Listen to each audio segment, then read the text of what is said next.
베를린의 크로이츠베르크. 낡은 벽돌 건물의 가장 높은 층에 자리한 다락방은 시간의 흐름이 멈춘 듯한 공간이었다.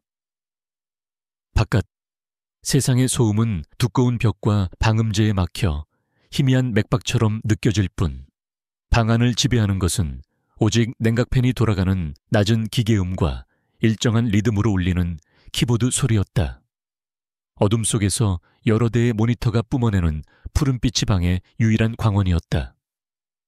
그 빛은 한 청년의 얼굴을 창백하게 비추고 있었다. 강지혁.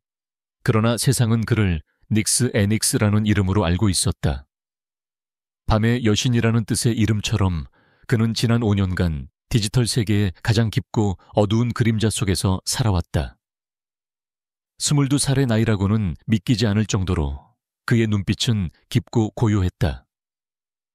길게 자란 검은 머리카락이 때때로 얼굴을 가렸고 낡은 후드 티셔츠와 청바지는 그의 존재를 세상과 단절시키는 최소한의 보호막처럼 보였다. 그의 앞에는 6대의 모니터가 복잡한 데이터 스트림과 코드라인 암호화된 통신 채널을 쉴 새 없이 띄워내고 있었다. 그는 거대한 디지털 유기체의 신경망을 들여다보는 외과 의사처럼, 혹은 별들의 움직임을 읽어내는 천문학자처럼 모니터 위를 떠다니는 정보를 응시했다. 그는 정부기관의 데이터베이스에 유령처럼 드나들었고 부패한 기업의 금융장부를 제 집처럼 넘나들었으며 어둠의 세력들이 주고받는 비밀스러운 메시지를 가로채 세상에 빛을 비추기도 했다. 그에게 디지털 세계는 국경도 자물쇠도 없는 놀이터이자 전쟁터였다. 5년 전 그는 대한민국 서울을 떠났다. 재계의 거물이자 IT 제국 옴니코프의 회장인 아버지 강태준과의 격렬한 다툼 끝에 스스로를 추방했다. 아버지는 아들의 천재성을 자신의 제국을 확장할 강력한 무기로 여겼지만 지혁에게 아버지의 방식은 부패와 통제의 다른 이름일 뿐이었다. 자유로운 영혼이었던 그는 아버지라는 거대한 세장을 벗어나기 위해 자신의 모든 것을 버리고 떠났다. 가족 이름, 그리고 과거까지도. 그 후로 그는 강지혁이 아닌 닉스로 살아왔다. 그날도 여느 때와 다르지 않은 밤이었다. 그는 새로 발견된 제로데이 취약점을 분석하며 보고서를 작성하고 있었다. 의뢰인은 익명의 인권단체였고 그는 돈 대신 정의감을 연료로 삼아 움직이는 때가 많았다. 바로 그때 6번째 모니터 구석에서 조용한 경고 신호가 깜박였다. 그가 개인적으로 설정해둔 감시 시스템이었다. 전 세계의 블록체인 네트워크를 실시간으로 모니터링하며 특정 패턴이나 변칙적인 데이터가 감지될 때만 반응하는 시스템. 경고는 이더리움 네트워크의 한 블록에서 발생했다. 수천 개의 평범한 거래 기록 속에서 단 하나의 트랜잭션이 미세한 이상 신호를 보내고 있었다. 일반적인 분석 시스템이라면 무시하고 지나쳤을 극히 사소한 데이터 변이. 하지만 지혁이 설계한 알고리즘은 그것을 놓치지 않았다. 마치 고요한 호수 표면에 떨어진 바늘 하나가 만들어낸 미세한 파동을 감지한 것과 같았다. 지혁의 손가락이 키보드 위에서 춤을 추기 시작했다. 그는 해당 트랜잭션의 세부 정보를 파고들었다. 겉보기에는 완벽하게 정상적인 거래였다.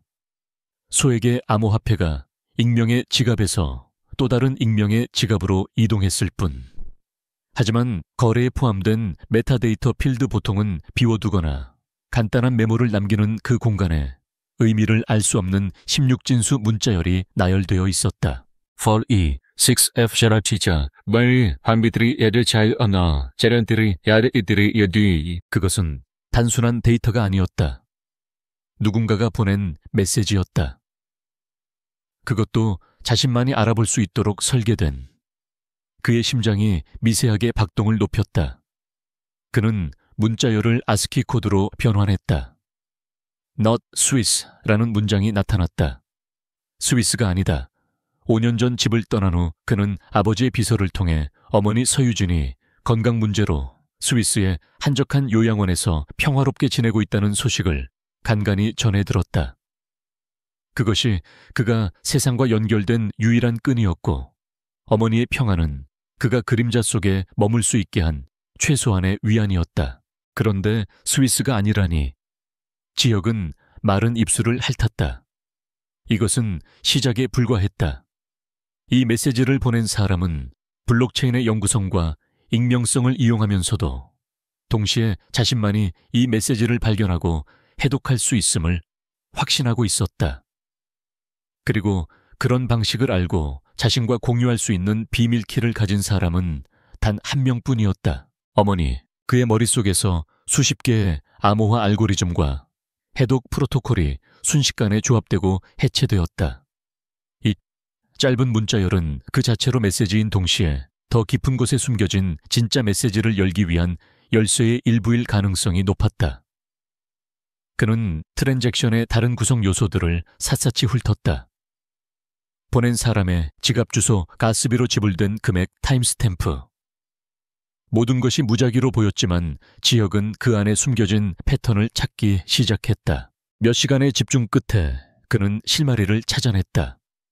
가스비로 지불된 금액의 소수점 아래 숫자들과 타임스탬프의 특정 숫자들을 조합하자 새로운 문자열이 만들어졌다. 하지만 그건 역시 암호화되어 있었다. 이제 필요한 것은 키였다. 그와 어머니만이 아는 비밀. 순간 그의 뇌리를 스치는 기억이 있었다. 어릴 적 피아노 앞에 나란히 앉아있던 어머니의 모습. 컴퓨터 과학자이자 뛰어난 피아니스트였던 어머니는 그에게 코딩의 논리와 음악의 화성이 다르지 않다고 가르치곤 했다. 그녀는 지역이 잠 못 이루는 밤이면 쇼팽의 녹턴 9번 2악장을 연주해 주었다. 그 선율은 어린 지역에게 세상에서 가장 안전한 요새와도 같았다. 기억하렴 지역아. 모든 것에는 패턴이 있단다. 음악도 코드도 그리고 우리 삶도. 가장 복잡한 문제의 해답은 종종 가장 단순하고 아름다운 패턴 속에 숨어있지. 혹시 지역은 떨리는 손으로 쇼팽의 녹턴 9번 2악장의 악보를 디지털로 불러왔다. 그리고 그 선율의 첫 8마디, 그 음계의 시퀀스를 숫자로 변환하여 암호키로 입력했다. 도, 레, 솔, 솔, 발쉐, 라. 엔터키를 누르자 화면에 뒤엉켜 있던 의미 없는 문자열들이 재배열되며 마침내 하나의 문장으로 모습을 드러냈다. 아들아, 갇혀 있단다. 아버지가 나를 가뒀어. 그의 성, 그의 시스템 안에서 모든 것을 빼앗겼다. 내 연구, 내 목소리, 내 자유까지도. 스위스가 아니야. 여긴 지옥이야. 나를 구해줘, 내 아들. 제발. 모니터의 푸른 빛이 지역의 얼굴에 얼어붙은 표정을 비췄다. 숨이 멎는 듯했다. 방 안의 모든 소리가 사라지고 오직 자신의 심장이 귀청이 터져라 울리는 소리만 들렸다. 어머니가, 아버지가 가뒀다고. 그 순간 5년 전 그날의 기억이 봉인처럼 터져나왔다. 옴니코프 본사 최상층 도시의 야경이 통유리창 너머로 화려하게 펼쳐진 회장실. 17살의 지역은 아버지 강태준 앞에 서 있었다. 그의 손에는 옴니코프의 차세대 통합 보안 시스템 이지스, 에기스의 소스코드가 담긴 데이터 패드가 들려 있었다. 아버지, 이게 뭡니까? 지역의 목소리는 분노로 떨리고 있었다. 이지스 시스템에 백도어가 있어요. 그것도 아주 교묘하게 숨겨진. 이 백도어를 이용하면 사용자의 모든 데이터를 아무런 흔적도 없이 들여다볼 수 있습니다. 이건 고객과의 약속을 어기는 거고 명백한 불법입니다. 강태준은 아들의 흥분을 차가운 시선으로 내려다볼 뿐이었다. 그는 값비싼 시가 끝을 잘라내며 나지막이 말했다. 세상을 너무 순진하게 보는구나 아들아. 힘이란 보이지 않는 곳에서 만들어지는 거다. 통제할 수 없는 정보는 가치가 없어. 이지스는 옴니코프의 방패인 동시에 나의 눈과 귀가 되어야 한다. 이건 괴물을 만드는 짓이에요. 사람들은 아버지를 믿고 자신의 가장 중요한 정보를 맡기는데 아버지는 그들의 뒤통수를 치려는 거잖아요. 믿음 강태준은 코웃음을 쳤다. 사람들은 믿음이 아니라 편안함과 안락함을 사는 거다. 그리고 그걸 제공하는 대가로 나는 그들의 데이터를 얻는 거고. 이게 바로 비즈니스다. 너는 아직 어려서 이해하지 못해. 아니요, 전 이해해요. 아버지가 얼마나 탐욕스럽고 위험한 사람인지 똑똑히 알겠어요. 어머니의 연구 성과를 가로채서 옴니코프를 세우고 이제는 전 세계를 자신의 손아귀에 넣으려는 거잖아요. 그 말이 끝나자마자 강태준의 손이 날아와 지역의 뺨을 후려쳤다. 내 어미 얘기는 꺼내지 마라, 건방진 놈. 네가 가진 그 하찮은 재능도 결국 내 피에서 나온 거다. 넌 내 아들이고 내 뜻을 따라야 해. 내 제국의 후계자가 되거나 아니면 내 눈앞에서 사라지거나. 선택해라. 그날 밤 지역은 자신의 방에 있던 모든 컴퓨터에 하드디스크를 파괴하고 최소한의 집만 챙겨 집을 나섰다. 어머니에게는 작별 인사도 하지 못했다. 그저 아버지가 만들어 놓은 금빛 감옥에서 어머니를 구출할 힘을 키워서 돌아오겠다고 마음속으로만 맹세했다. 하지만 시간이 흐르면서 그 맹세는 무력감과 함께 희미해져 갔고 어머니가 스위스에서 평화롭게 지낸다는 소식에 안도하며 스스로를 합리화했다. 하지만 모든 것이 거짓이었다. 어머니는 평화로운 게 아니었다. 아버지가 만든 이지스크라는 거대한 디지털 요새이자 감옥 안에 갇혀 있었던 것이다. 지역은 자리에서 벌떡 일어섰다. 지난 5년간 그의 가슴속을 채우고 있던 공허함과 냉소가 순식간에 뜨거운 용암과 같은 분노로 바뀌었다. 그 분노는 슬픔과 죄책감 그리고 서늘한 결의와 뒤섞여 그의 전신을 휘감았다. 그는 더 이상 도망자가 아니었다. 그는 이제 심판자였다. 그의 손이 다시 키보드 위로 향했다. 하지만 이번에는 파괴를 위한 움직임이었다. 그는 베를린에서의 5년간 쌓아 올린 닉스라는 존재를 지우기 시작했다. 그가 사용했던 모든 서버의 접속 기록, 그가 거쳐간 모든 네트워크의 로그 파일, 그가 만들어낸 모든 가상의 신원. 모든 것이 단 몇 분 만에 흔적도 없이 사라졌다. 그는 자신의 디지털 유령을 스스로 소멸시켰다. 그는 벽에 숨겨진 금고를 열었다. 안에는 여러 나라의 위조 여권과 현금 다발, 그리고 그가 직접 제작한 소형 하드웨어 장비들이 들어있었다. 암호화된 위성통신이 가능한 휴대폰 어떤 시스템에도 물리적으로 침투할 수 있는 USB 형태의 해킹 도구, 그리고 손바닥만한 크기의 휴대용 서버. 이것들은 그가 세상의 그림자 속에서 살아남기 위해 만들어낸 무기들이었다. 배낭에 필요한 모든 것을 챙겨 넣은 그는 마지막으로 방을 둘러보았다. 6대의 모니터는 이제 검은 화면만을 보여주고 있었다. 어둠이 내린 다락방은 마치 주인을 잃은 무덤처럼 고요했다. 그는 후드 모자를 깊게 눌러쓰고 문을 나섰다. 건물을 빠져나온 그는 베를린의 차가운 새벽 공기를 깊게 들이마셨다. 도시의 불빛이 그의 눈에 비쳤지만 그의 시선은 이미 수천 킬로미터 떨어진 곳 서울을 향하고 있었다. 강태준, 아버지, 당신이 만든 제국은 당신의 가장 큰 자부심이겠지. 당신의 그 철옹성 같은 시스템 이지스는 당신의 권력 그 자체일 테고, 당신은 내가 당신의 발밑에서 사라진 하찮은 아들이라고 생각했겠지. 하지만 당신이 틀렸어. 당신은 아들을 버린 게 아니야. 당신의 제국을 무너뜨릴 유령을 풀어준 거지. 지역은 어둠 속으로 발걸음을 옮겼다. 유령이 서울로 돌아가고 있었다. 과거를 되찾기 위해서가 아니라 썩어버린 과거를 송두리째 불태워버리기 위해, 그리고 그 잿더미 속에서 어머니를 구해내기 위해. 그의 귀환은 복수의 서막이었다. 인천국제공항은 수많은 인파로 붐볐지만 그 누구도 평범한 배낭 여행객처럼 보이는 한 청년에게 시선을 주지 않았다. 마이클 첸이라는 이름의 캐나다 국적 위조 여권은 최첨단 판독 시스템을 비웃기라도 하듯 매끄럽게 통과했다. 강지혁은 5년 만에 밟는 고국의 땅이었지만 감상에 젖을 시간은 없었다.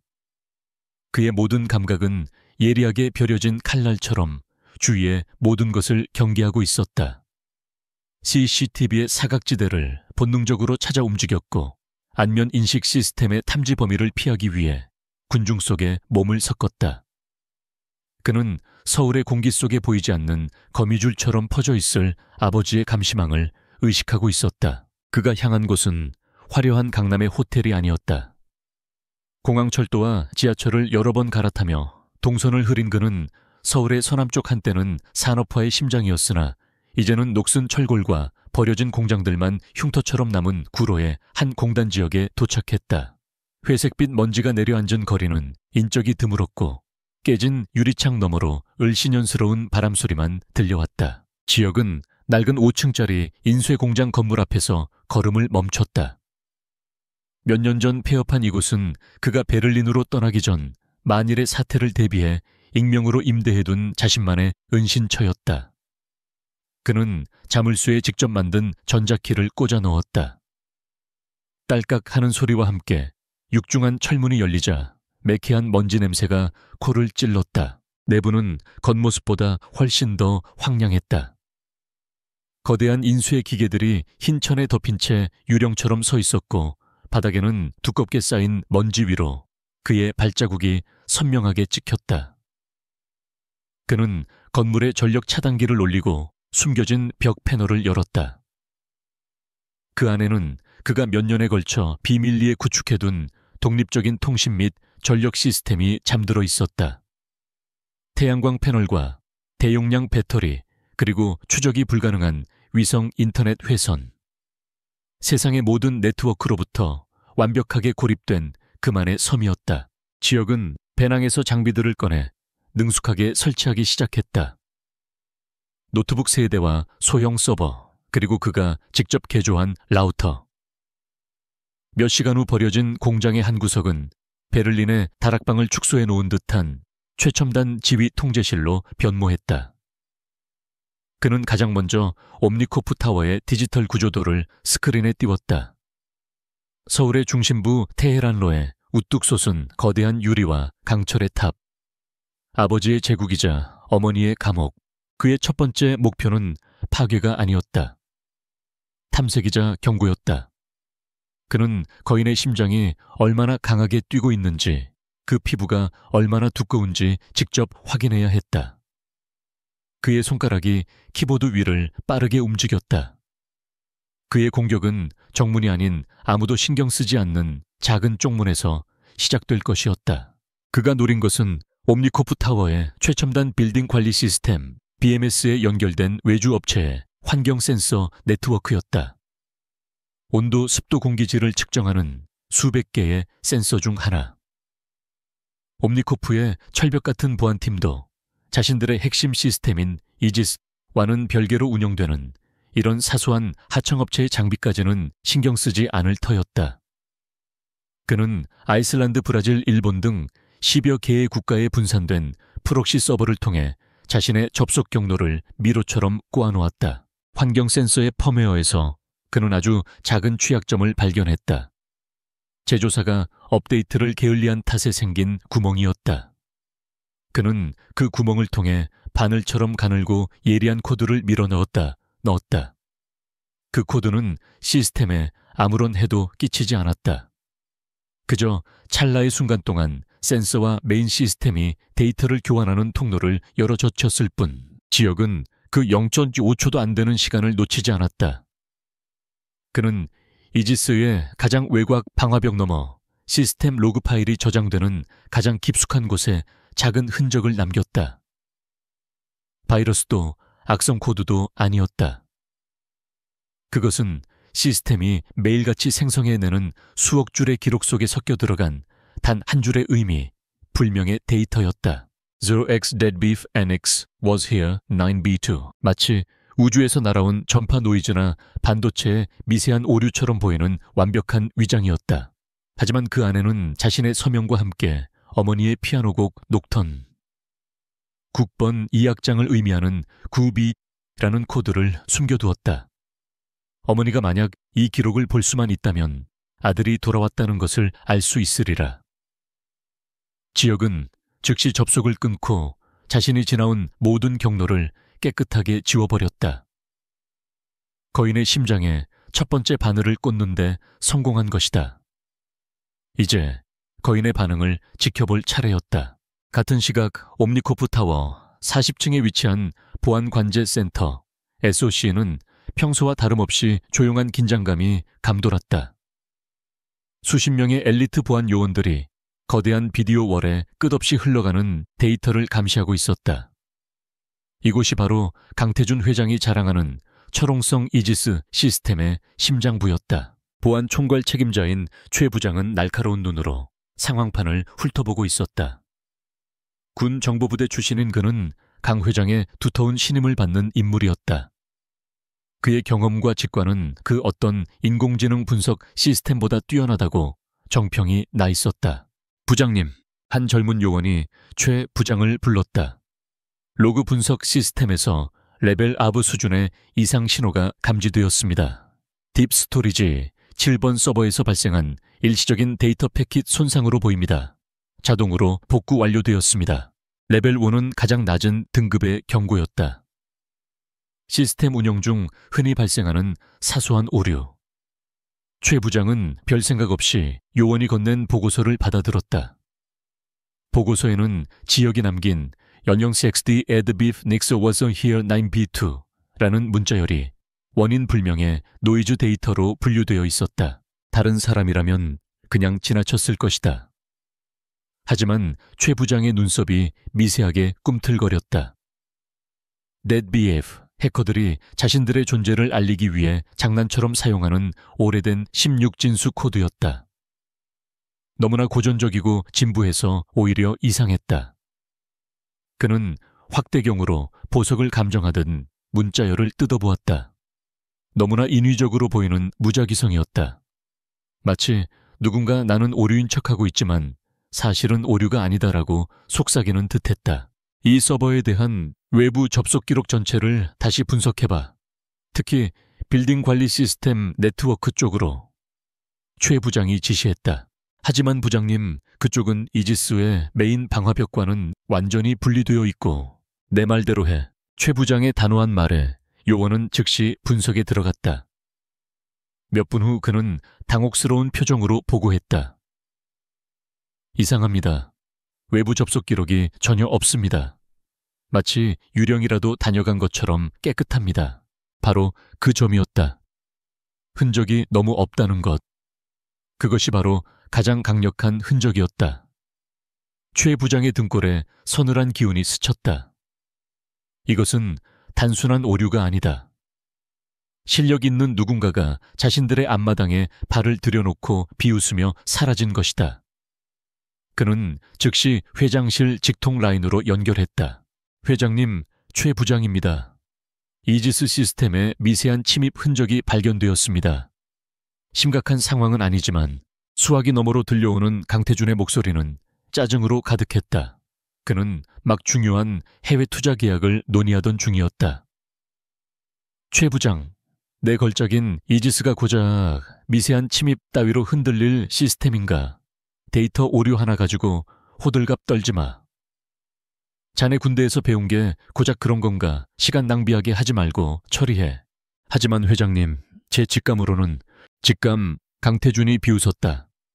내 시스템은 직감이 아니라 코드로 움직여. 더 이상 보고는 필요 없으니 끊어. 디디떡. 전화는 일방적으로 끊겼다. 최 부장은 굳은 얼굴로 수화기를 내려놓았다. 회장의 오만함, 자신의 창조물에 대한 맹목적인 믿음이 그의 눈을 가리고 있었다. 하지만 명령은 명령이었다. 최 부장은 마지못해 상황을 단순 해프닝으로 종결 처리하라고 지시했다. 그러나 그의 마음속에는 의심의 씨앗이 심어졌다. 은신처에서 옴니코프의 내부 통신을 감청하고 있던 지역은 최 부장과 강태준의 대화를 들으며 희미하게 미소 지었다. 모든 것이 그의 예상대로였다.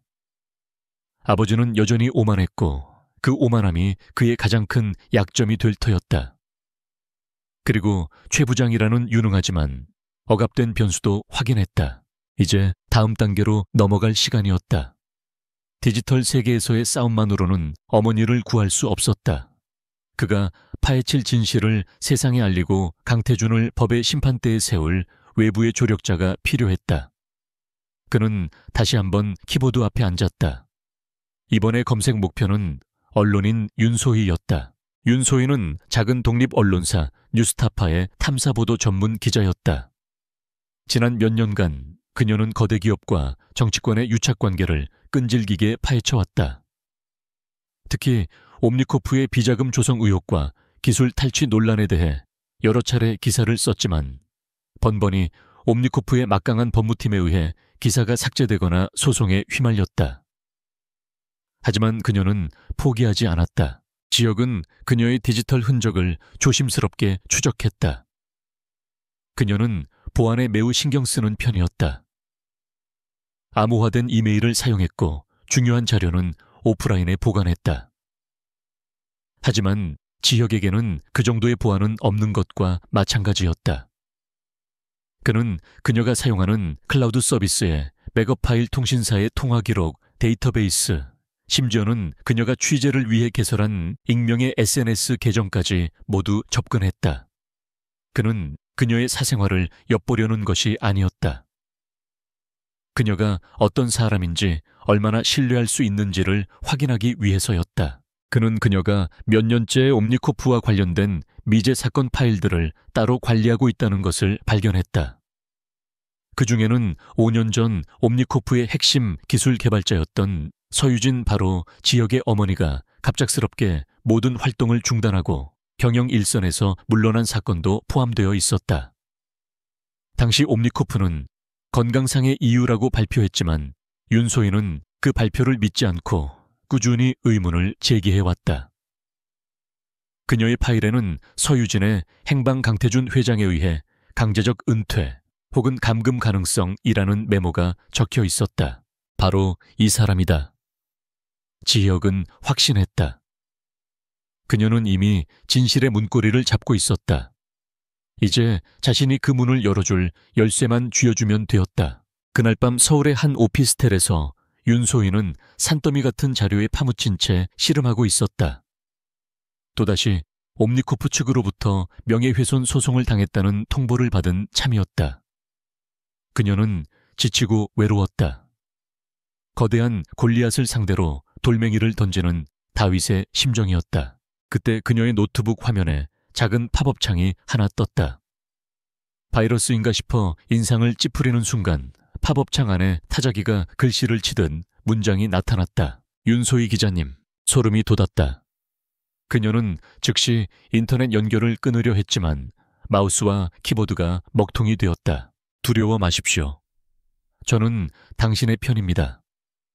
당신이 몇 년간 찾아 헤맨 옴니코프의 진실, 그 판도라의 상자를 열고 싶지 않으신가요? 윤소희는 침을 삼켰다. 누구냐고 소리치고 싶었지만 목소리가 나오지 않았다. 저는 유령입니다. 당신은 5년 전 서유진 실종 사건 파일을 가지고 계시더군요. 그 파일의 17페이지 세 번째 문단의 첫 단어를 기억하십니까? 윤소희는 떨리는 손으로 책상 위에 쌓인 파일 더미를 뒤졌다. 그녀는 미친 듯이 서류를 넘겨 문제의 페이지를 찾았다. 17페이지 세 번째 문단. 그 첫 단어는 약속이었다. 그 단어를 이 창에 입력하십시오. 제가 드리는 첫 번째 선물입니다. 윤소희는 잠시 망설였다. 이것은 함정일 수도 있었다. 하지만 그녀의 기자로서의 본능이 이성을 압도했다.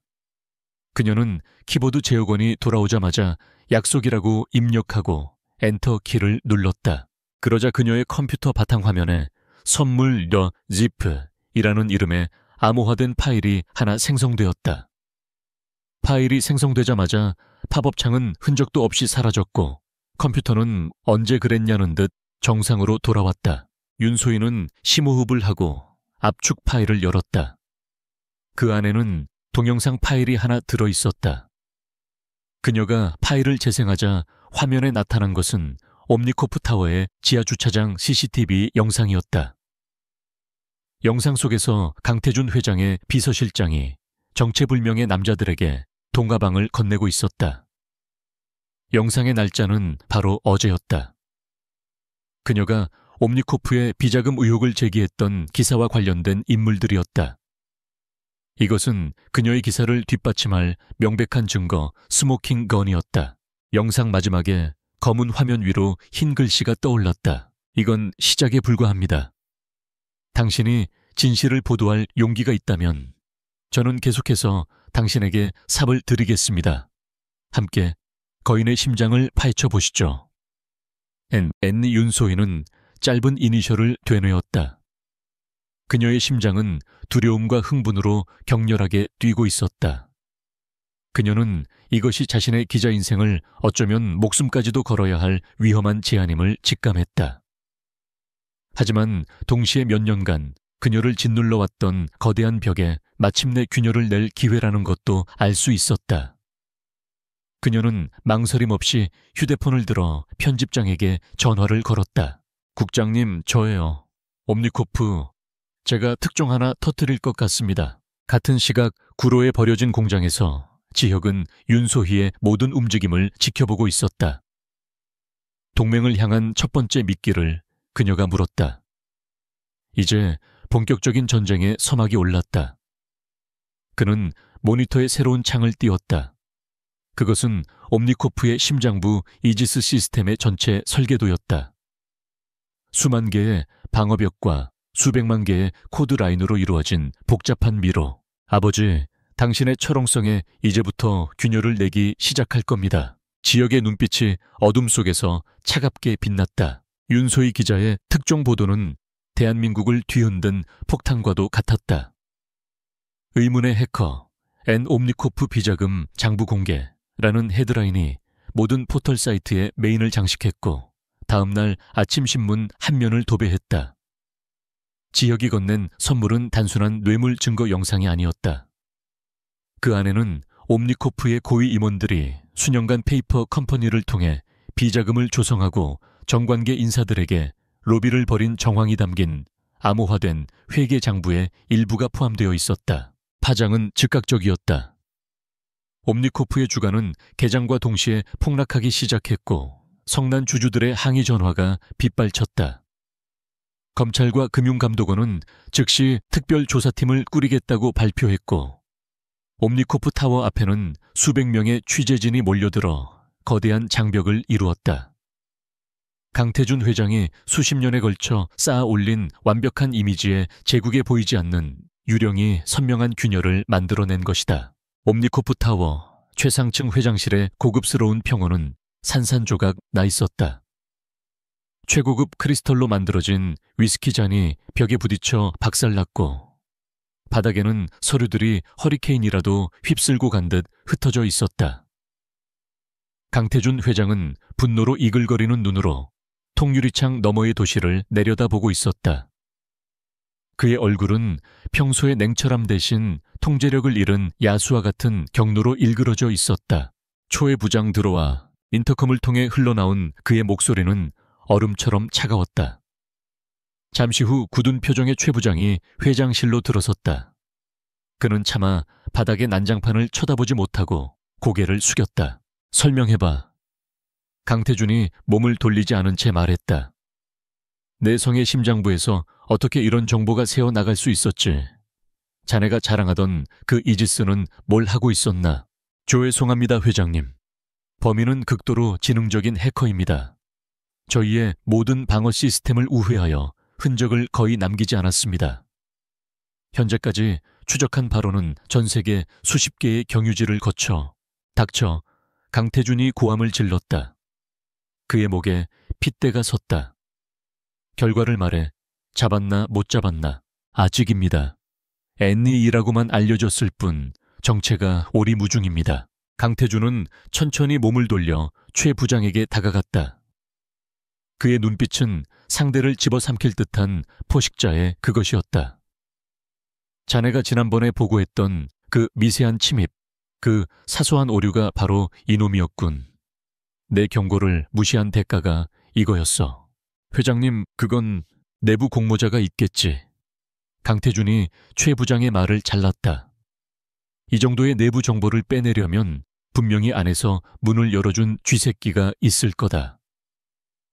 모든 임직원들의 통신기록, 금융거래 내역 사생활까지 전부 샅샅이 뒤져. 위법 상관없어. 내가 옴니코프의 법이다. 그리고 그 애니라는 유령 반드시 찾아내. 국가정보원이든 CIA든 러시아 FSB든 동원할 수 있는 모든 수단을 써. 돈은 얼마가 들어도 상관없어. 산채로 내 앞에 끌고 와. 내 손으로 그 손가락을 하나씩 부러뜨려 줄 테니. 그의 목소리에 담긴 살기에 최 부장은 자신도 모르게 마른 침을 삼켰다. 이것은 단순한 분노가 아니었다. 자신의 완벽한 통제에 흠집을 낸 존재에 대한 증오, 자신의 권위에 도전한 자에 대한 무자비한 보복 선언이었다. 그리고 강태준의 목소리가 한층 더 낮고 차가워졌다. 경비 별장 쪽 보안 3배로 강화해 외부와의 모든 통신을 차단하고 그 안의 모든 인물들을 24시간 밀착 감시해. 의사놈에게는 약물 투여량을 늘리라고 전하고, 지금 같은 시기에는 그녀의 불안정한 정신 상태인가 외부로 알려져서는 안 되니까. 최 부장은 심장이 철렁 내려앉는 것을 느꼈다. 경비 별장, 강원도 깊은 산속에 위치한 서유진 여사가 요양 중인 곳. 그는 그곳의 진실을 어렴풋이 알고 있었다. 그것은 요양원이 아니라 세상에서 가장 아름다운 감옥이라는 것을. 회장의 잔혹한 명령에 그는 차마 고개를 들 수 없었다. 강원도 산속의 그 별장은 바깥 세상에서는 천혜의 자연 속에 자리한 VVIP 요양시설로 알려져 있었다. 사방이 높은 담벼락과 최첨단 보안 시스템으로 둘러싸여 있었고, 허가된 인원 외에는 그 누구도 접근할 수 없었다. 별장 안햇살이 가득 들어오는 넓은 거실에서 서유진은 창밖의 숲을 무표정하게 바라보고 있었다. 그녀의 모습은 5년 전 학계와 재계를 아우르던 총명하고 활기찬 모습과는 거리가 멀었다. 길게 자란 머리는 아무렇게나 묶여 있었고, 입고 있는 편안한 실내복은 마치 죄수복처럼 느껴졌다. 그녀의 눈빛은 깊은 슬픔과 꺼지지 않는 작은 불꽃이 공존하고 있었다. 사모님, 약 드실 시간입니다. 하얀 가운을 입은 주치의가 약이 담긴 쟁반을 들고 다가왔다. 그는 의사라기보다는 감시자에 가까웠다. 그의 뒤에는 늘 건장한 경호원 2명이 그림자처럼 따라다녔다. 서유진은 고개를 돌려 그를 쳐다보았다. 이 약을 언제까지 먹어야 하죠? 난 아프지 않아요. 오히려 이 약 때문에 내 정신이 점점 더 흐려지는 것 같군요. 회장님의 지시입니다, 사모님. 사모님의 안정을 위한 최선의 처방입니다. 의사는 감정 없는 목소리로 말했다. 안정, 아니 이건 통제겠지. 남편에게 전해요. 이런다고 내 영혼까지 가둘 수는 없을 거라고. 그녀의 목소리는 작았지만 그 안에는 강철 같은 의지가 담겨 있었다. 바로 그 순간 별장의 보안 책임자에게 전화가 걸려왔다. 강태준 회장의 직접 지시였다. 보안 책임자는 전화를 끊고 난 후 이전보다 훨씬 더 삼엄한 눈빛으로 부하들에게 새로운 명령을 내리기 시작했다. 별장 내의 모든 인터넷 회선은 물리적으로 차단되었고 직원들의 휴대폰 사용도 금지되었다. 서유진의 방에는 감시 카메라가 추가로 설치되었다. 별장은 이제 완벽한 요새이자 완벽한 감옥이 되었다. 구로의 은신처 지역은 모니터 화면에서 눈을 떼지 못했다. 한쪽 화면에는 옴니코프의 주가 그래프가 곤두박질 치는 모습이, 다른 쪽 화면에는 아버지가 최 부장에게 내리는 분노에 찬 명령들이 도청된 음성 파형으로 나타나고 있었다. 그리고 마지막 모니터에는 그가 가장 보기 두려워하면서도 외면할 수 없는 장면이 펼쳐지고 있었다. 그는 며칠 밤낮을 꼬박 세워 마침내 별장의 독립적인 보안 네트워크를 뚫는 데 성공했다. 그것은 이지스 시스템을 해킹하는 것과는 또 다른 차원의 어려움이었다. 폐쇄망으로 운영되는 데다 물리적인 보안까지 결합되어 있었기 때문이다. 하지만 세상에 완벽한 시스템은 없었다. 그는 유지보수 업체가 남겨둔 아주 작은 디지털 뒷문을 찾아냈고 그 틈을 비집고 들어가 마침내 내부 CCTV 화면에 접근할 수 있었다. 화면 속 5년 만에 보는 어머니의 모습에 지역은 숨을 쉴 수가 없었다. 기억 속의 어머니는 언제나 자신감과 지성미가 넘쳤다. 하지만 화면 속의 어머니는 생기를 잃은 꽃처럼 창백하고 수척했다. 그는 의사가 어머니에게 강제로 약을 먹이려는 장면, 어머니가 힘없이 저항하는 장면을 모두 지켜보았다. 어머니가 홀로 있을 때 창가에 서서 아주 작은 목소리로 자신의 이름 지혁아 하고 부르는 소리를 들었을 때 그의 심장은 갈갈이 찢기는 듯했다. 뜨거운 무언가가 그의 뺨을 타고 흘러내렸다.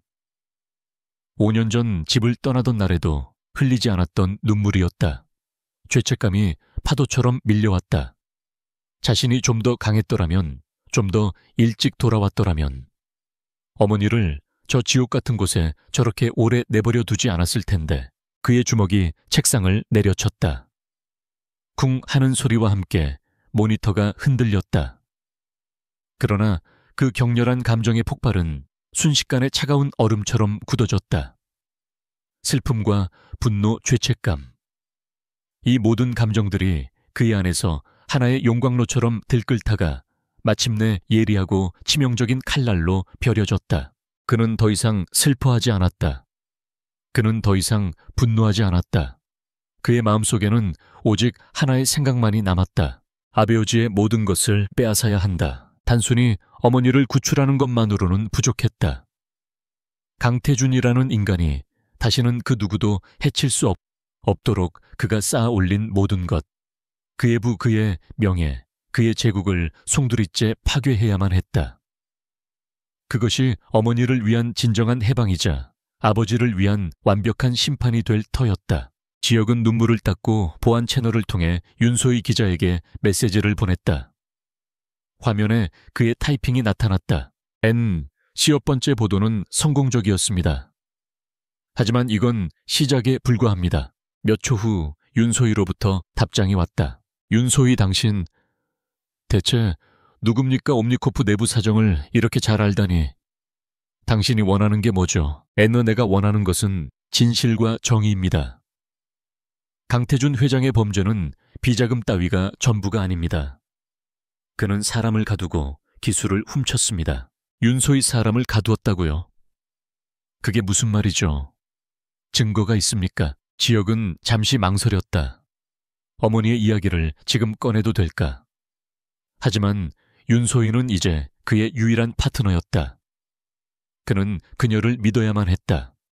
옴니코페오의 핵심 기술 이지스 시스템에 기반이 된 인공지능 신경망 기술을 개발한 사람이 누군지 아십니까? 윤소희 공식적으로는 강태준 회장이 이끄는 연구팀으로 알려져 있죠. 하지만 학계에서는 그의 아내였던 서유진 박사의 공이 절대적이었다는 소문이 있었습니다. 그녀가 갑자기 사라지기 전까지는요. 소문이 아닙니다. 그건 사실입니다. 그리고 서유진 박사는 사라진 게 아닙니다. 강태준이 그녀를 강원도 산속의 별장에 감금하고 그녀의 모든 연구 성과를 빼앗은 겁니다. 그는 아내를 정신병자로 만들고 그녀의 입을 막고 있습니다. 메시지를 읽는 윤소희의 눈이 커졌다. 이것은 재벌의 비자금 스캔들 수준을 넘어선 흉악한 범죄였다. 윤소희 세상에. 그게 사실이라면, 하지만 증거 없이는 기사화할 수 없습니다. 옴니코프는 이번에도 명예훼손으로 저를 짓밟으려 할 겁니다. 그래서 이제부터 우리가 함께 그 증거를 찾아야 합니다. 당신은 외부에서 서유진 박사의 과거 행적과 그녀가 감금되었다는 정황 증거들을 추적해 주십시오. 그녀의 옛 동료 연구원이나 가족들을 만나보세요. 저는 내부에서 강태준이 저지른 범죄의 결정적인 증거, 그가 어머니를 어떻게 감금했고 그녀의 기술을 어떻게 훔쳤는지에 대한 데이터를 찾아내겠습니다. 지혁은 자신의 계획을 설명했다. 그것은 두 개의 전선에서 동시에 벌어지는 총력전이었다. 윤소희가 여론과 언론이라는 망치로 제국의 성벽을 두드리는 동안 지혁은 내부로 침투해 성벽의 기반을 무너뜨리는 것이었다. 윤소희 알겠습니다. 위험 부담이 크지만 해보죠. 당신을 믿겠습니다. 통신을 마친 지혁은 다시 모니터 앞으로 돌아왔다. 그의 눈앞에는 두 개의 화면이 나란히 떠 있었다. 하나는 수백만 개의 코드 라인으로 얽혀 있는 이지스 시스템의 복잡한 구조도, 다른 하나는 창가에 선 채 미동도 없이 밖을 내다보는 어머니의 외로운 뒷모습이 담긴 CCTV 화면. 아버지의 가장 위대한 창조물과 아버지가 파괴한 가장 소중한 사람, 지역의 손가락이 키보드 위에서 움직이기 시작했다. 그의 새로운 전쟁은 이제 막 시작되었다. 아버지의 철권이 자신을 향해 조여오고 있었지만 아들의 계획은 이미 그 철권의 심장부를 향하고 있었다. 디지털 세계에 조용한 전쟁의 막이 올랐다. 강지혁, 즉 닉슨은 더 이상 단발적인 공격에 만족하지 않았다. 그는 옴니코프라는 거대한 제국의 신경망 전체를 상대로 체스를 두기 시작했다. 그의 공격은 무차별적인 파괴가 아니었다. 그것은 고도로 계산된 외과 수술과도 같았다. 그는 밤마다 옴니코프의 광대한 네트워크를 유령처럼 떠돌며 아버지의 죄악을 증명할 데이터 조각들을 하나씩 수집했다. 그의 첫 번째 목표는 10년도 더 된 과거의 데이터를 보관하고 있는 R&D 부서의 낡은 아카이브 서버였다. 이지스 시스템의 최신 방어벽이 집중된 메인 서버와는 달리 그곳은 상대적으로 보안이 허술했다. 지혁은 평범한 연구원으로 위장한 가상 아이디를 만들어 시스템에 접근했다. 그는 수십 테라바이트에 달하는 데이터 속에서 어머니의 흔적을 찾았다. 서유진 박사가 남긴 초기 연구 노트 그녀가 직접 설계한 AI 신경망의 프로토타입 소스 코드, 그리고 강태준 회장의 이름으로 발표되기 전에 원본 논문 파일들. 그는 이 모든 것을 자신의 안전한 서버로 빼돌렸다. 다음 목표는 법무팀의 데이터베이스였다. 그는 법무팀 신입사원에게 교묘하게 위장된 피싱 이메일을 보내 내부 네트워크에 접속할 발판을 마련했다. 그리고 몇 시간에 걸친 잠행 끝에 그가 찾던 파일을 발견했다. 서유진 박사 지적재산권 양도 계약서. 문서상으로는 서유진이 자신의 모든 특허권을 자발적으로 회사에 양도한 것처럼 꾸며져 있었다. 하지만 지혁은 문서의 디지털 서명이 이루어진 시간과 장소가 어머니가 요양을 위해 강제적으로 별장으로 이송된 날과 일치한다는 사실을 확인했다. 이것은 자발적 양도가 아닌 명백한 강탈의 증거였다. 지혁은 이 증거들을 곧바로 윤소희 기자에게 넘기지 않았다. 그는 여론이라는 불길을 한 번에 터뜨리는 대신 서서히 그러나 확실하게 타오르게 만들 작정이었다. 그는 먼저 서유진 박사의 원본 연구노트 일부라는 제목으로 익명의 제보자인 처 언론중재위원회에 자료를 보냈다. 동시에 윤소희에게는 관련 데이터를 분석한 보고서를 전달하며 후속 기사를 준비시켰다. 윤소희의 뉴스타파는 연일 단독 보도를 쏟아냈다. 옴니코프의 심장 이지스, 그 원천 기술의 진짜 주인은 누구인가? 사라진 천재 과학자 서유진 그녀의 행방에 의혹 증폭. 기사들은 옴니코프의 공식 발표에 정면으로 의문을 제기했고 대중은 서서히 동요하기 시작했다. IT 커뮤니티와 학계에서는 진실 규명을 요구하는 목소리가 높아졌다. 옴니코프는 연이은 악재에 속수무책으로 당하며 진실을 요구하는 여론의 파도 앞에서 표류하는 난파선 신세가 되었다. 강태준은 자신의 사무실에서 연일 터져 나오는 부정적인 기사들을 보며 사자와 같이 포효했다. 그의 분노는 최 부장을 포함한 보안팀 전체를 향했다. 무능한 놈들, 고작 유령 하나를 못 잡아서 회사가 이 지경이 되도록 만들다니.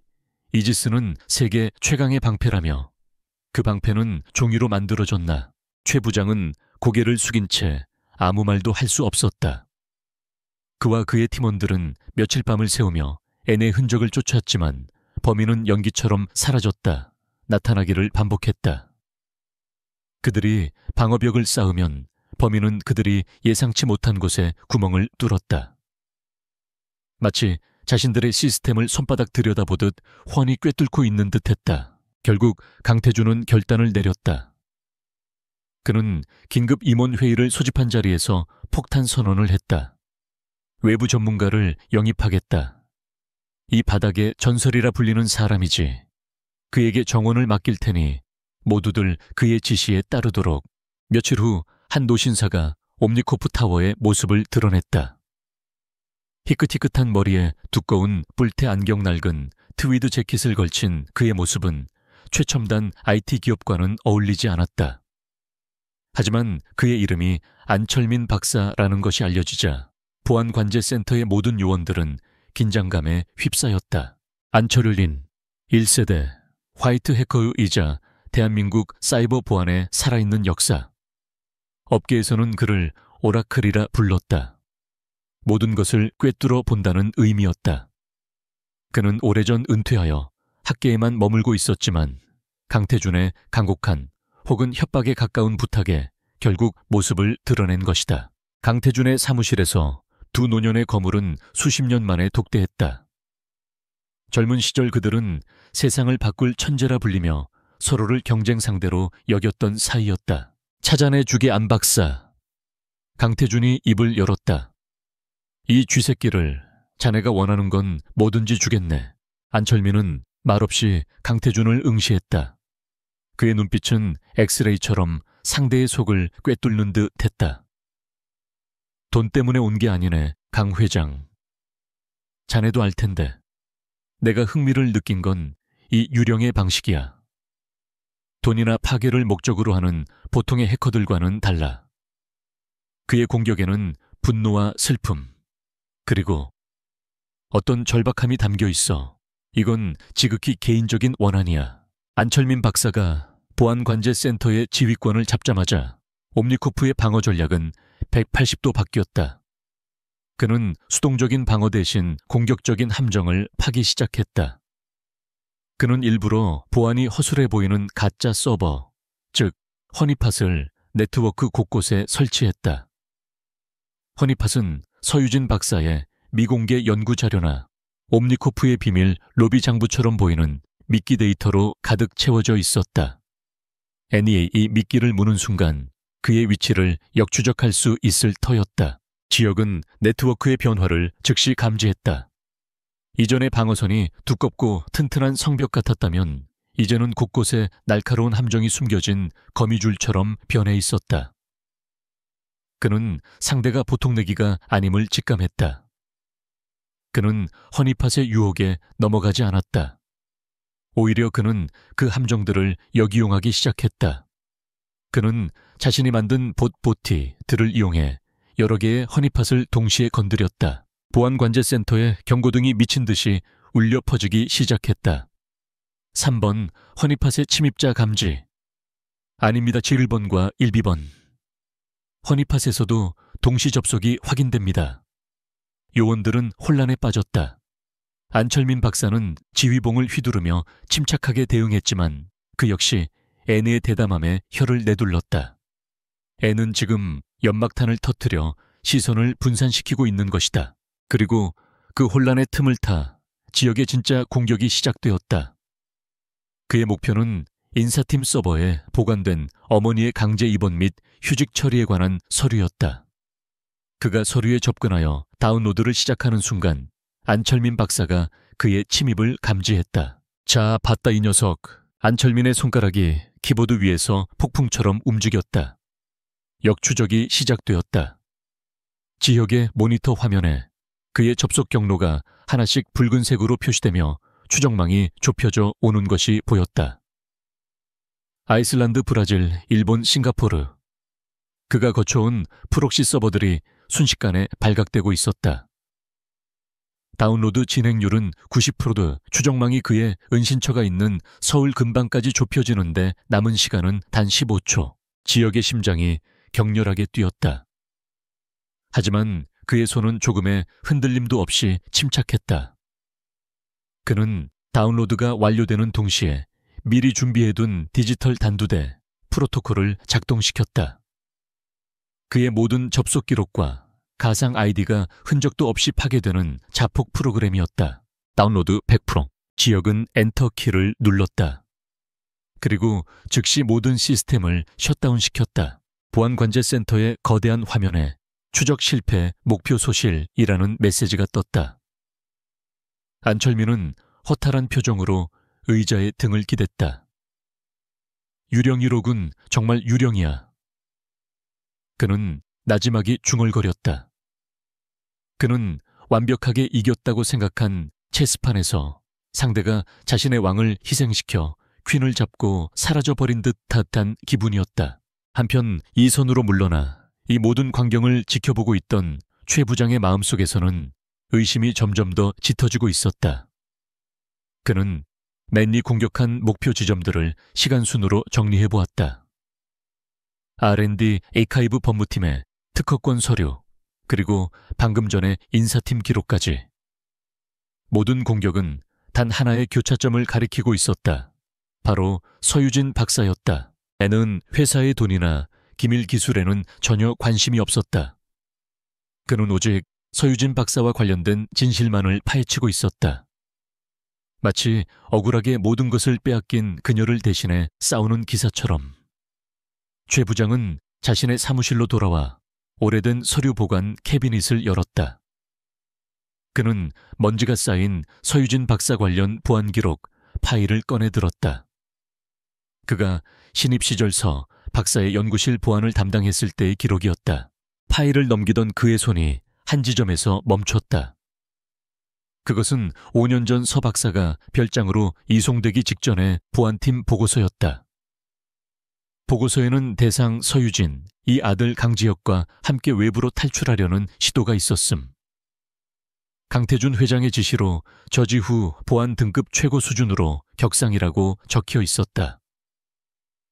그리고 그 아래에는 강지혁의 사진과 함께 요주의 인물 특이사항 컴퓨터 프로그래밍에 천재적 재능을 보임이라는 메모가 붙어 있었다. 순간 최 부장의 머릿속에서 모든 조각들이 맞춰지는 듯했다. 천재적인 컴퓨터 실력을 가진 아들, 억울하게 감금된 어머니, 아버지의 제국을 향한 정교하고 집요한 공격. 세월마, 그는 자신의 생각을 애써 부정하려 했지만 심장이 차갑게 식는 것을 막을 수는 없었다. 만약 이 가설이 사실이라면 자신은 지금까지 괴물을 막아선 것이 아니라 아들의 절규를 짓밟고 있었던 셈이다. 그의 충성심의 처음으로 거대한 균열이 생기기 시작했다. 은신처에 모든 시스템을 재부팅한 지역은 안도의 한숨을 내쉬었다. 방금 전의 추적은 아슬아슬했다. 그는 상대의 실력을 존중하게 되었다. 하지만 그는 결국 자신이 원하던 것을 손에 넣어먹었다.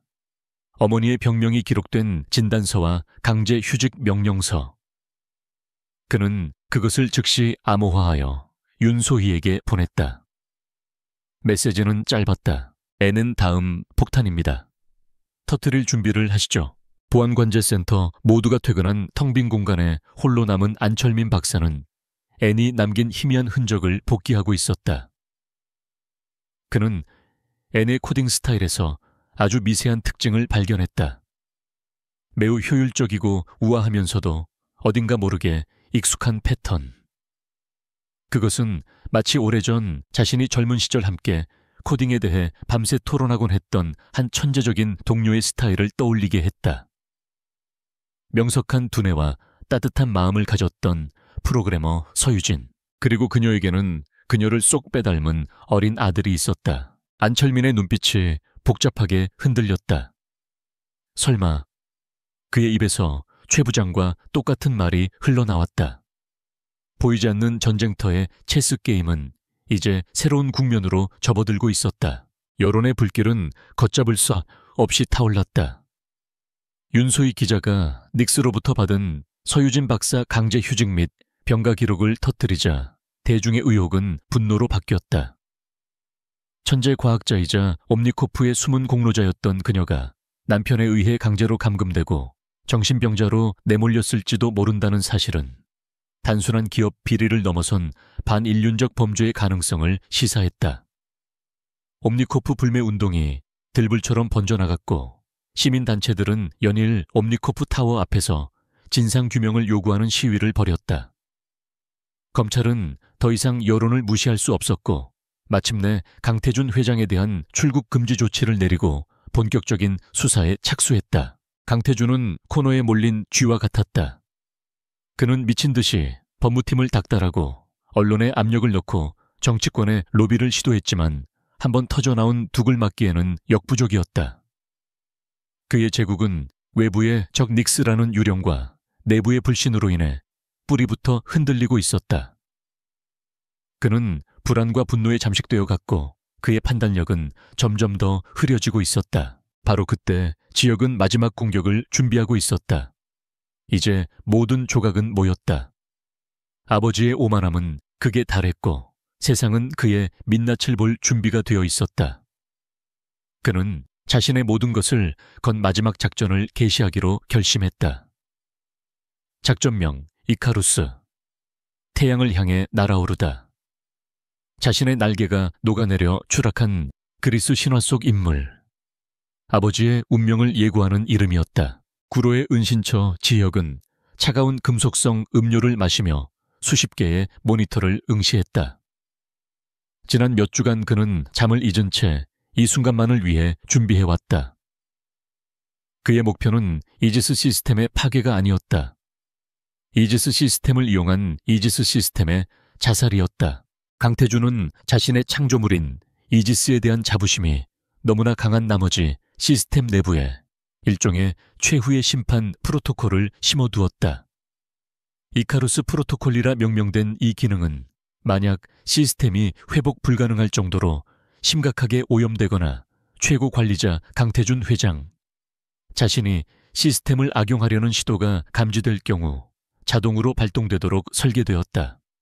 프로토콜이 발동되면 이지스는 외부의 모든 공격을 차단하고 스스로를 봉쇄한 뒤 시스템 내부에 저장된 모든 블랙박스 기록, 모든 통신 기록, 자금 흐름 연구, 데이터 CCTV 영상 원본을 미리 지정된 정부기관과 주요 언론사에 전송하고 스스로의 핵심 기능을 파괴하는 일종의 자폭 장치였다. 강태준은 자신의 시스템이 그 어떤 권력에 의해서도 은폐되거나 조작될 수 없다는 기술적 순수성을 과시하기 위해 이 기능을 만들었다. 그는 결코 자신이 그 프로토콜의 심판 대상이 되리라고는 상상조차 하지 못했다. 지역이 해야 할 일은 단 하나, 이카루스 프로토콜의 발동 조건을 충족시키는 것이었다. 즉, 강태준 회장 자신이 시스템을 파괴하려는 내부의 적인 것처럼 시스템을 속이는 것. 이를 위해 그는 지난 몇 주간 아버지의 개인 단말기, 그의 디지털 분신과도 같은 시스템의 접근 권한을 탈취하기 위해 공을 들여왔다.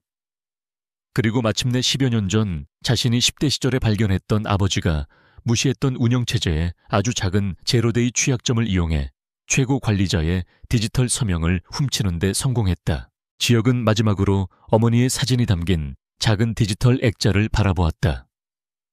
어머니 이제 모든 것을 끝내겠습니다. 그는 심호흡을 하고 이카루스 코드를 실행했다. 그가 작성한 코드는 바이러스가 아니었다.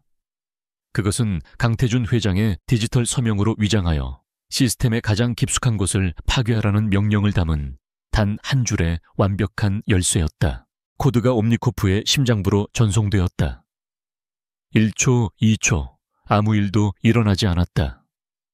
실패인가 지역의 손에 땀이 배어나오는 순간이었다.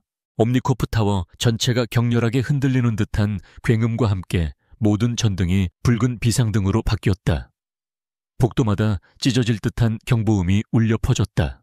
보안관제센터의 거대한 비디오 월에 직원들이 단 한 번도 본 적 없는 붉은색 경고 메시지가 나타났다. Icarus Protocol Initiated System Lockdown in Progress Black Box Data Broadcasting in 180 Seconds. 이게 무슨 안철민 박사와 최 부장을 포함한 모든 요원들이 자리에서 벌떡 일어났다. 그들은 이 전설로만 듣던 프로토콜이 실제로 존재한다는 사실에 경악했다. 마가 당장, 마가 최 부장이 소리쳤다. 하지만 안철민 박사는 절망적인 표정으로 고개를 저었다. 소용없네. 이카루스는 하드웨어 레벨에서 직접 실행되는 명령어일세. 일단 발동되면 그 누구도 심지어 강태준 회장 자신도 막을 수 없어. 시스템이 스스로의 생존보다 진실의 보존을 우선하도록 설계된 강 회장의 오만함이 만들어낸 괴물이지. 세상의 태준이, 자네 대체 무슨 짓을 한 건가? 요원들이 미친 듯이 키보드를 두드렸지만 그들의 모든 단말기는 이미 통제불능 상태였다. 그들은 이제 자신들이 지키려 했던 시스템이 스스로 무너지는 광경을 속수무책으로 지켜보는 관객일 뿐이었다. 최 부장은 거대한 화면을 멍하니 바라보았다. 그의 마음 한구석에서는 이 파국이 당연한 정의의 심판이라는 생각이 고개를 들고 있었다. 화면의 카운트다운이 내용을 가리켰다. Broadcasting initiated. 그 순간 옴니코프의 심장부에 잠들어 있던 모든 비밀들이 전 세계를 향해 폭포수처럼 쏟아져 나가기 시작했다. 첫 번째 데이터 패킷은 금융감독원과 대한민국 모든 주요 언론사의 서버로 향했다. 그 안에는 지난 20년간 옴니코프가 저지른 모든 분식회계 주가 조작 비자금 조성의 상세한 내역이 담겨 있었다. 두 번째 데이터 패킷은 특허청과 국제기술학회로 전송되었다.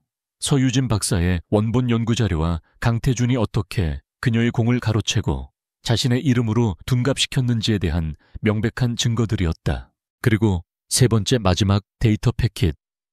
이것은 인권위원회와 방송 3사의 메인 서버로 향했다. 그 안에는 단 하나의 파일, 윌랄라 SEO 유진, MKV라는 이름의 동영상 파일이 들어있었다. 편집되지 않은 지난 5년간의 강원도 별장, 내부 CCTV 영상 원본이었다. 강태준 회장의 아내에게 폭언을 퍼붓는 장면, 의사들이 그녀에게 강제로 약물을 주사하는 장면, 그녀가 창가에 서서 아들의 이름을 부르며 눈물 흘리는 흘리는 장면, 그리고 강태준이 변호사를 대동하고 쇠약해진 그녀에게 특허권 양도 계약서에 억지로 서명을 받아내는 충격적인 장면까지.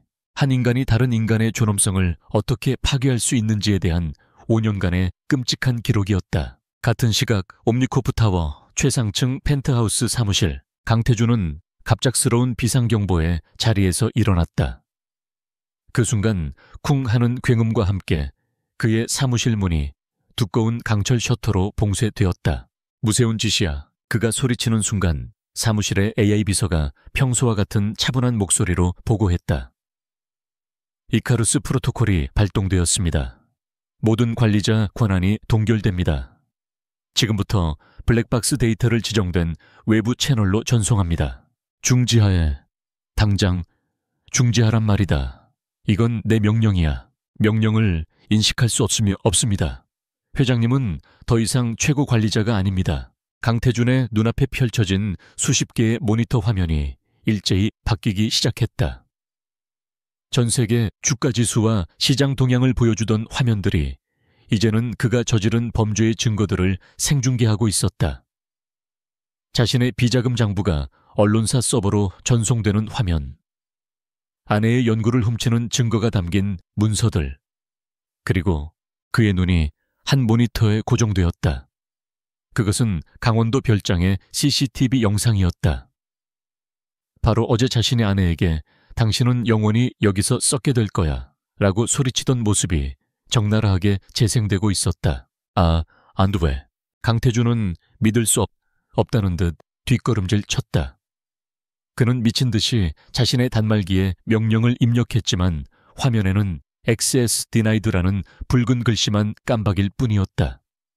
그가 평생을 바쳐 이룩한 완벽한 통제의 상징, 그의 분신과도 같았던 이지스 시스템이 이제 그를 배신하고 그의 목에 칼을 꽂고 있었다.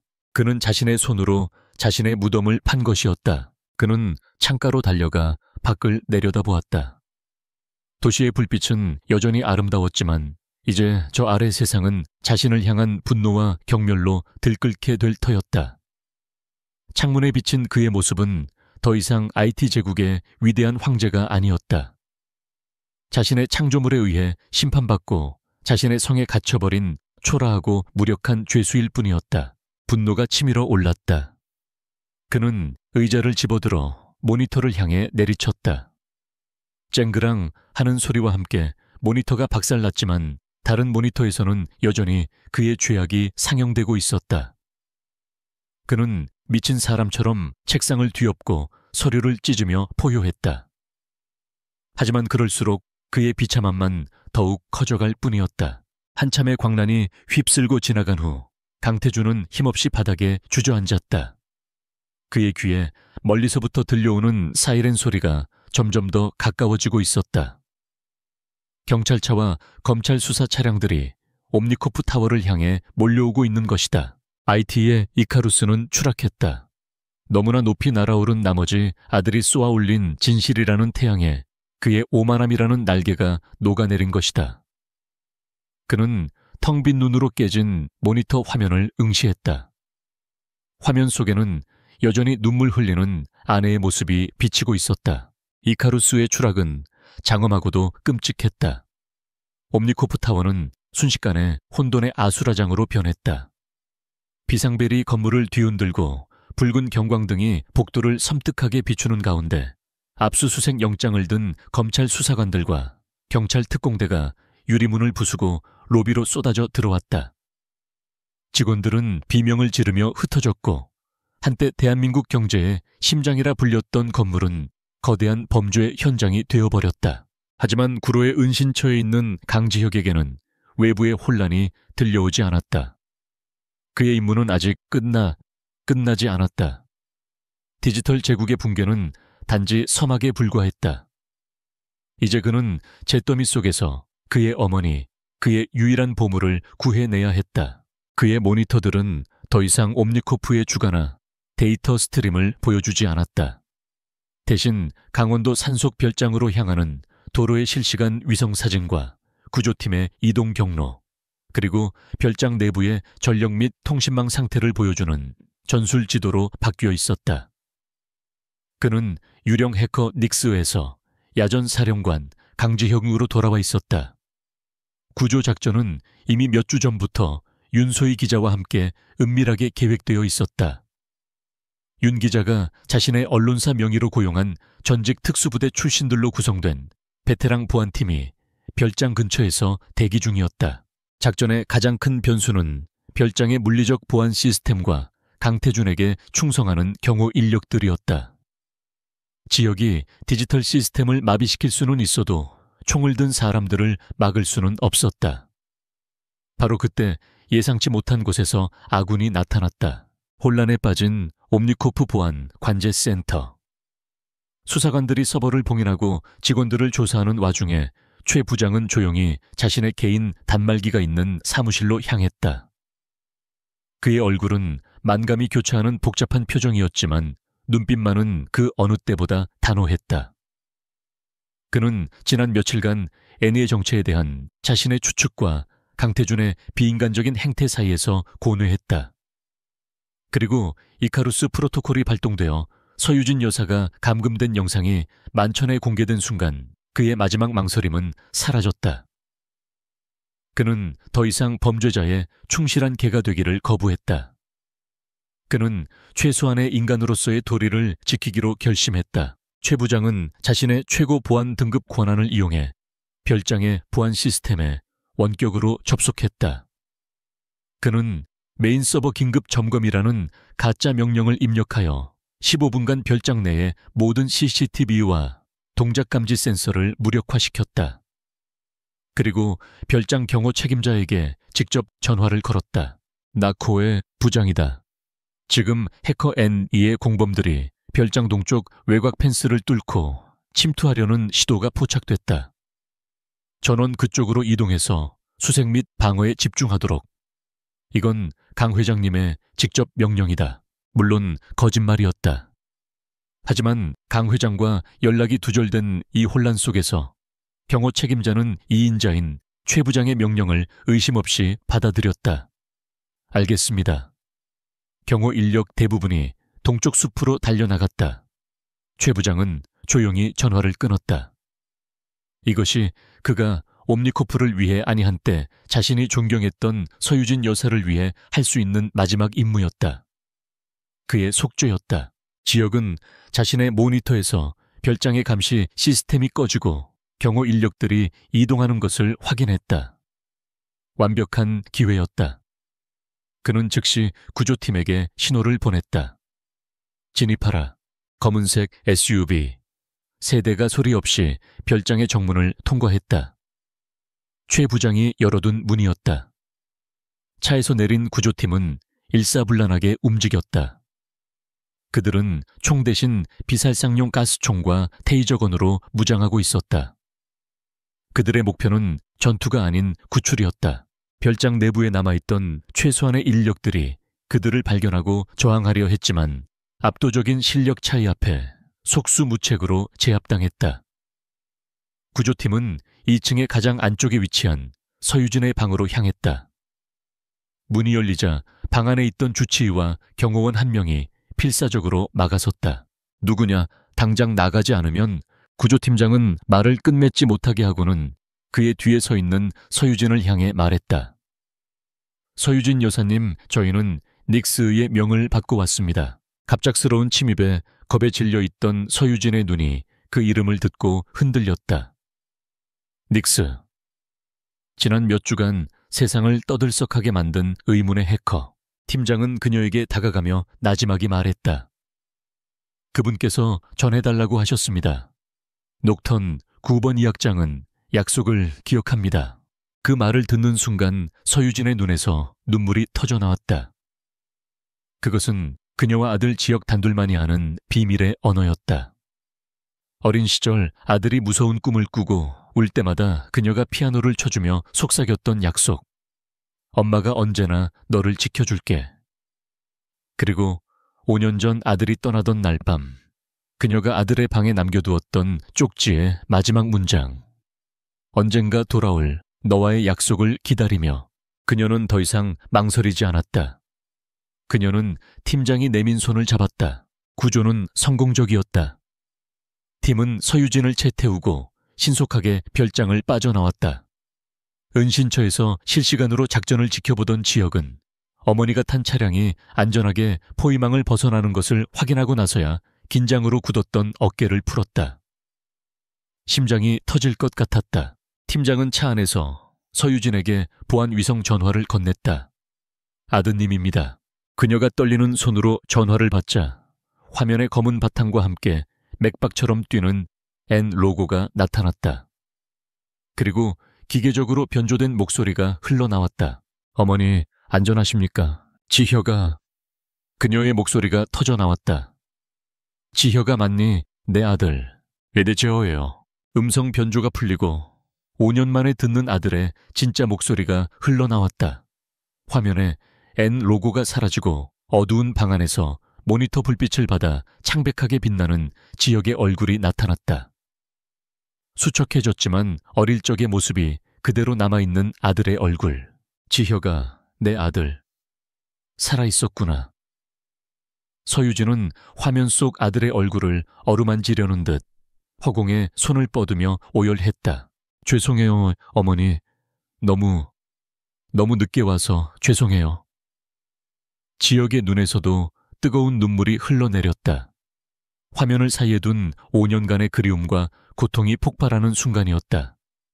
디지털로 이루어진 세상에서 가장 애틋한 재회였다. 같은 시각 옴니코프 타워에서는 강태준이 수사관들에게 둘러싸여 건물 밖으로 끌려 나오고 있었다. 수백 개의 카메라 플래시가 터지고 기자들의 질문이 쏟아졌다. 회장님, 서유진 여사 감금 혐의 인정하십니까? 비자금 조성은 사실입니까? 한때 세상을 호령하던 거인의 얼굴에는 어떤 표정도 없었다. 그는 모든 것을 잃은 사람처럼 텅 빈 눈으로 허공을 응시할 뿐이었다. 그가 검찰 호송차의 뒷좌석에 타는 순간 증거물로 압수되어 옆자리에 놓여있던 그의 개인 태블릿 PC가 갑자기 핑 하는 소리와 함께 저절로 켜졌다. 화면에는 검은 N 로고가 떠 있었다. 강태준의 동공가 격렬하게 흔들렸다. 자신을 나락으로 떨어뜨린 유령. N 왜 그랬습니까? 변조된 목소리가 태블릿 스피커를 통해 흘러나왔다. 강태준은 미친 사람처럼 웃기 시작했다. 너였구나. 결국 너였어. 그는 직감적으로 앤이 누구인지 깨달았다. 자신의 천재성을 저주하며 내쫓았던 아들. 애는 당신은 모든 것을 가졌습니다. 그런데 왜 어머니까지 파괴해야 했습니까?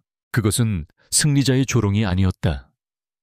상처 입은 아들이 아버지에게 던지는 마지막 질문이었다. 강태준은 웃음을 멈추고 화면을 노려보았다. 그의 눈에 처음으로 후회와 비슷한 감정이 스치는 듯 했지만 이내 다시 차가운 증오로 바뀌었다. 내 것이었다. 처음부터 전부 내 것이었어야 했어. 내 어미도 그 기술도, 그리고 너까지도. 그것이 그의 마지막 발악이었다. 지혁은 더 이상 대답하지 않았다. 그는 조용히 연결을 끊었다. 태블릿 화면은 다시 검게 변했다. 강태준은 텅 빈 화면을 보며 무너져 내렸다. 아들에게 심판받았다는 사실이 그 어떤 법의 심판보다도 그를 비참하게 만들었다. 몇 시간 후 서울에서 멀리 떨어진 동해의 한적한 해안가. 윤소희 기자가 마련해준 안전가옥의 한 대의 차가 도착했다. 문이 열리고 서유진이 차에서 내렸다. 그녀는 불안한 눈으로 주위를 둘러보았다. 그때 집의 현관문이 열리고 한 청년이 그림자 속에서 걸어 나왔다. 낡은 후드 티셔츠에 청바지. 5년 전과 다름없는 모습이었지만 앳된 소년의 얼굴에는 깊은 고뇌와 성숙함이 새겨져 있었다. 디지털 유령 닉슨은 사라졌다. 그곳에는 오직 아들 강지혁만이 서 있었다. 여머니, 지혁아. 두 사람은 천천히 서로에게 다가갔다. 다른 어떤 말도 필요 없었다. 지혁은 수척해진 어머니를, 서유진은 훌쩍 커버린 아들을 와락 끌어안았다. 5년의 세월, 그 지옥 같았던 시간의 모든 고통과 슬픔 그리움이 그 포옹 속에서 눈물과 함께 녹아내리는 듯 했다. 잿더미 속에서 두 사람은 비로소 서로의 온기를 느끼며 새로운 시작을 약속하고 있었다. 시간은 상처를 치유하고 진실은 스스로의 무게로 세상을 바로잡는다. 옴니코프 게이트가 세상을 뒤흔든 지 6개월이라는 시간이 흘렀다. 대한민국 역사상 최악의 기업 범죄로 기록된 이 사건의 주범 강태준은 법의 엄중한 심판을 받았다. 세기 재판이라 불린 법정 수많은 카메라 플래시와 기자들 앞에 선 강태준은 더 이상 IT 제국의 카리스마 넘치는 황제가 아니었다. 머리는 희끗해졌고 어깨는 축 처져 있었으며 한때 세상을 호령하던 눈빛은 공허함만이 남아있었다. 그는 아내를 감금하고 아들의 인생을 망가뜨렸으며 수많은 사람들을 기만한 대가로 무기징역을 선고받았다. 법봉이 내리쳐지는 순간에도 그는 아무런 표정 변화가 없었다. 모든 것을 잃은 자에게 감옥은 단지 장소가 바뀐 감금일 뿐이었다. 그의 제국이었던 옴니코프는 공중분해되지 않았다. 대신 정부와 채권단의 관리에 혹독한 구조조정을 거쳐 새롭게 태어났다. 새로운 이사회 의장으로는 시민단체가 추천한 존경받는 법조인이 선임되었고 회사의 핵심 가치는 투명성과 인간 존중으로 재정립되었다. 과거의 잔재를 청산하는 과정에서 두 명의 인물이 중요한 역할을 했다. 안철민 박사는 외부 감사위원장으로 초빙되어 괴물이 되어버린 이지스 시스템을 해체하고 서유진 박사의 원본 설계를 바탕으로 한 윤리적인 AI 시스템으로 재건하는 프로젝트를 총괄했다. 그의 옆에는 기술 고문으로 특별 채용된 최 부장이 있었다. 마지막 순간에 양심을 선택한 그는 검찰 수사에 적극적으로 협조한 공을 인정받아 법적 책임을 면했다. 그는 이제 자신이 평생을 바쳤던 기술이 두 번 다시 악용되지 않도록 지키는 파수꾼의 역할을 묵묵히 수행하고 있었다. 폭풍의 가장 중심에 있었던 서유진은 천천히 하지만 꾸준히 자신의 삶을 되찾아가고 있었다. 그녀는 아들 지혁의 극진한 보살핌 속에서 심리 치료를 받으며 지난 5년간의 끔찍한 트라우마를 치유해 나갔다. 그녀는 더 이상 약물에 의존하지 않았고 밤마다 악몽에 시달리지도 않았다. 대신 그녀는 다시 피아노 앞에 앉아 쇼팽의 녹턴을 연주하기 시작했다. 그녀의 연주는 아들의 상처까지도 부드럽게 어루만져 주었다. 법적 절차를 통해 자신의 모든 특허권과 지적재산권을 되찾은 그녀는 모두의 예상을 깨는 행보를 보였다. 그녀는 옴니코프로 돌아가지도 새로운 기업을 세우지도 않았다.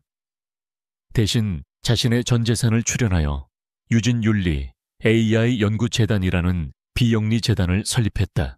재단 설립을 알리는 기자회견장. 수많은 카메라 앞에 선 그녀는 더 이상 쇠약한 피해자가 아니었다. 차분하지만 힘있는 목소리, 지성미가 넘치는 미소. 그녀는 5년 전보다 훨씬 더 강하고 아름다워져 있었다.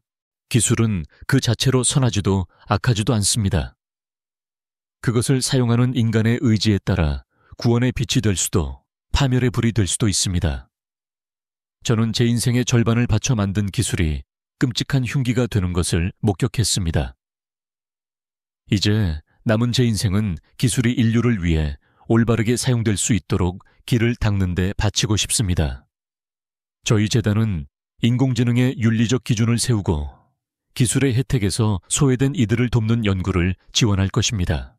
그녀의 연설의 기자회견장은 뜨거운 박수로 가득 찼다.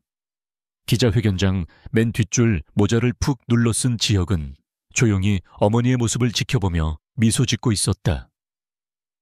잿더미 속에서 피어난 불사조처럼 어머니는 자신의 고통을 더 큰 사명감으로 승화시키고 있었다. 그렇다면 아들 강지혁의 삶은 어떻게 되었을까? 세상은 그를 닉스라는 이름의 영웅으로 기억했다.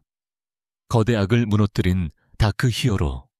그의 불법적인 해킹 행위는 명백한 범죄였지만 그 결과가 워낙 극적이었던 탓에 그를 처벌해야 한다는 목소리는 거의 없었다. 윤소희 기자를 비롯한 언론과 시민단체들이 그를 공익을 위한 내부 고발자로 옹호했고 여론의 부담을 느낀 검찰은 그의 신원을 특정하지 못했다는 이유로 N에 대한 수사를 잠정적으로 종결했다. 그는 사실상 암묵적인 사면을 받은 셈이었다. 하지만 지혁은 깊은 고민에 빠졌다. 전쟁은 끝났다. 그는 이제 무엇을 해야 하는가? 어둠 속의 유령 닉스로 돌아갈 수도 평범한 청년 강지혁으로 살아갈 수도 없었다. 그의 손에 들린 너무나도 강력한 힘. 그는 이 힘을 어떻게 사용해야 할지 알 수 없었다. 그는 한동안 어머니 곁에 머물며 평범한 아들로서의 삶을 누리려 애썼지만 밤마다 세상의 어두운 곳에서 벌어지는 디지털 범죄와 권력의 남용에 대한 소식들이 그의 마음을 무겁게 짓눌렀다. 그러던 어느 날 그는 윤소희 기자를 찾아갔다. 이제는 대한민국에서 가장 영향력 있는 언론인 중 한 명이 된 그녀였다. 기자님, 저에게는 빚이 있습니다. 세상에 진 빚이죠. 지혁이 먼저 입을 열었다. 저는 법의 테두리를 벗어난 힘으로 복수를 이루었습니다. 이제 그 힘을 올바른 곳에 사용하고 싶습니다. 윤소희는 그의 눈을 보며 조용히 미소 지었다. 어떤 계획이죠, 해커님?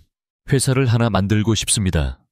거대 기업이나 정부를 위한 곳이 아닌 당신과 같은 언론인들, 인권운동가들, 내부 고발자들, 그리고 힘없는 약자들을 위한 보안 회사를요. 그들이 거대한 권력의 디지털 감시와 공격으로부터 자신을 지킬 수 있도록 저희가 그들의 방패가 되어주는 겁니다. 그의 계획에 윤소희의 눈이 빛났다. 아주 멋진 생각이네요. 마치 불을 훔쳐 인간에게 선물한 프로메테스처럼요. 그렇게 프로메테스 사이버 시큐리티라는 이름의 작은 회사가 서울의 한적한 동네에 문을 열었다. CEO는 대외 활동과 윤리 경영을 책임질 윤소희가 맡았고 CTO 최고 기술 책임자는 당연히 강지혁이었다. 그는 닉스 시절 알고 지내던 몇몇 실력 있는 화이트 해커들을 설득하여 팀원으로 영입했다. 그들의 첫 고객은 독재 정권의 인권 탄압을 고발하다 정부의 해킹 공격에 시달리던 해외의 작은 인권 단체였다. 지역과 그의 팀은 밤을 새워 그들의 시스템을 보호할 철벽 같은 방패를 만들어 주었다. 보수는 거의 받지 않았다. 그들에게는 돈보다 더 중요한 사명감이 있었다. 1년 후 새벽빛이 막 서울을 비추기 시작한 시간, 남산타워 전망대, 지혁과 서유진은 나란히 서서 동이 터오는 서울의 풍경을 내려다보고 있었다.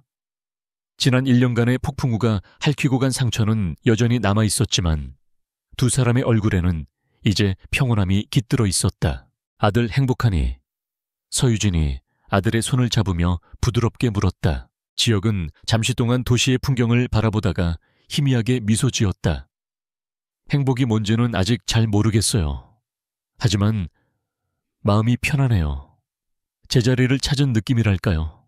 예전에는 어둠 속에서 혼자 싸우고 있다고 생각했는데 이제는 아니에요. 그는 어머니의 손을 마주 잡았다.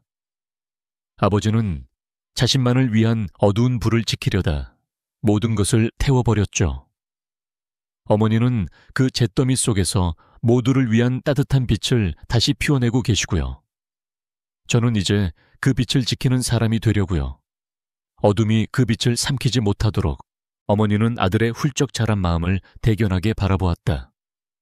그녀는 아무 말 없이 아들의 어깨에 머리를 기댔다. 마침내 동쪽 하늘 끝에서부터 장엄한 태양이 솟아오르기 시작했다.